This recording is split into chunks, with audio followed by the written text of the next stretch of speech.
Well, so I have a battery terminal. As you can see, it's very corroded. I put some citric acid over here, regular citric acid. I'm gonna put a little bit hot water to dissolve the liquid, because when the liquid is hotter, it works faster. As you can see, it dissolved pretty fast.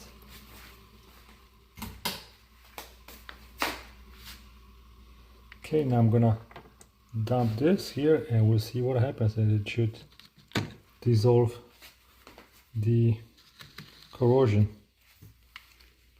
There you go. Ouch. So I'm gonna leave it like this for a few minutes, agitate it a little bit, and we'll see how this is gonna get cleaned. This is the citric acid that I use.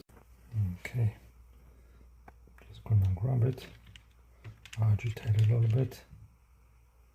Look at this, whoa!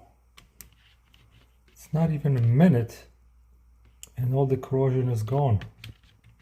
And I only put 1 teaspoon of regular citric acid. Whoa! This is sweet.